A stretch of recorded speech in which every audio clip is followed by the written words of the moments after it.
Earlier, I was scrolling through TikTok and I saw this Matrix meme where Neo was fighting off the agent. Every time it struck him, he would block it with his hands. The caption on this meme was, "In 2026, when someone tries to tell you facts."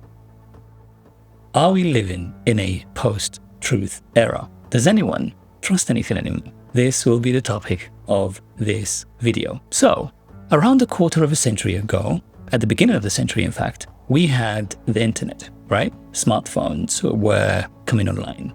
There was this idea that the democratization of knowledge and more free-flowing information would improve society. It would mean that we can all connect. And to a certain degree, that has happened. A lot of the positive things, a lot of the things that we have now are because of that.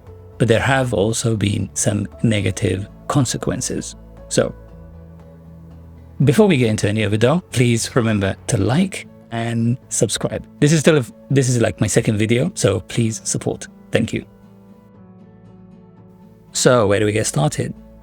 The first thing to look at is the Edelman Trust Barometer. This report is published annually and it looks at trust in institutions. Now it looks at governments, media, businesses, and NGOs, but we'll only be looking at the first two. So the first stat is that 75% of respondents believed that governments and media had an obligation to bridge the gap, so to speak. So all the things that we talked about before, where people are sort of going off into their own echo chambers, etc., etc. 75% of those people that were surveyed believed that these institutions should be doing a better job. However, only 39% of respondents believed that governments were actually doing a good job, and 40% believed that the media were doing a good job. That means there's a 35 to 36% performance gap, if you like. So this is a good starting point because it shows where things have started to go wrong. The second statistic concerns income gaps. So comparing the top 25% and the lowest 25% of earners, there is a gap between their trust in institutions. So in 2012, the same report had the gap at 6%. Now, globally, it's at 15%. On average, of course, some places are different. And when it comes to the US specifically, that gap is at 29%. Now, this makes sense. The more the system works for you, the more you believe it, right? The more these institutions are sort of, helping you achieve your own aims, it makes sense. However, it does also illustrate that there is a growing gap, and income, of course, as expected, is a factor. And now we get to the good bit. So 70% of respondents showed that they have an insularity mindset when it comes to trust. So they will only trust people, or they prefer to trust or receive information from sources that already have the same viewpoints as them, which means that they will be less likely to either engage with or trust sources of information or institutions that have different points of view. In fact, only 39% actually said that they regularly, on a weekly basis, check out information from sources that have different points of view. Now, when you combine this with the final bit, which is that 65% of respondents in the 2026 report, which is a lot higher than in previous reports, they believed that there is a lot of misinformation, especially by foreign actors.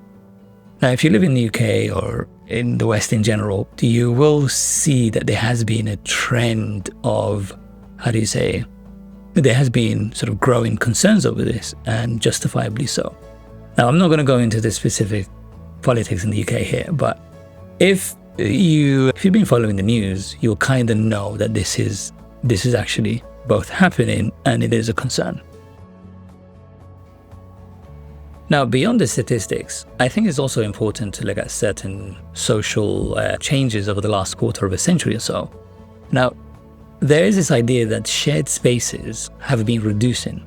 This is places where you naturally bump into people and you tend to be exposed to new ideas. Maybe you meet people from the other side and maybe they're not crazy monsters that want to destroy the world, right? doesn't matter what your political leanings are.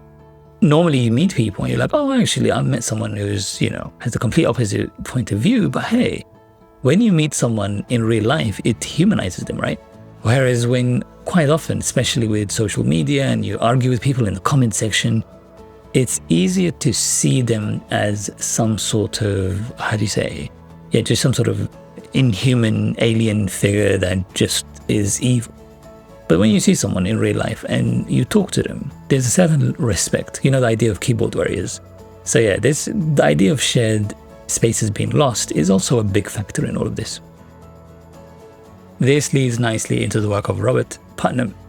He wrote Bowling Alone. He's a political scientist and he explores the decline of social capital. So in this particular example, it's that people joining less bowling leagues means they interact less with random people from society.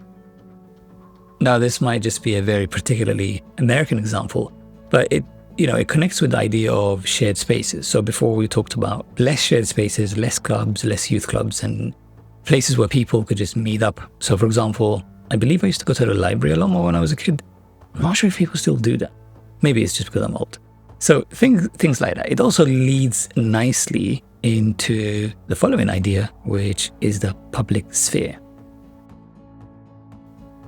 Jürgen Habermas, a German philosopher whose name I have just definitely butchered, he argues that democracies depend on a shared public sphere, or rather spheres, or platforms whereby people can actually come together, debate, and hopefully come to some sort of understanding. Now, as we've discussed, there are less and less of these places, and the more, the ones whereby, let's say, platforms like newspapers. In most countries, there aren't newspapers that encompasses like a wide variety of views. So most likely, if you read this newspaper, you already sort of believe in what they believe in, etc. So this can, of course, lead and increase the fragmentation of opinion and of society in general.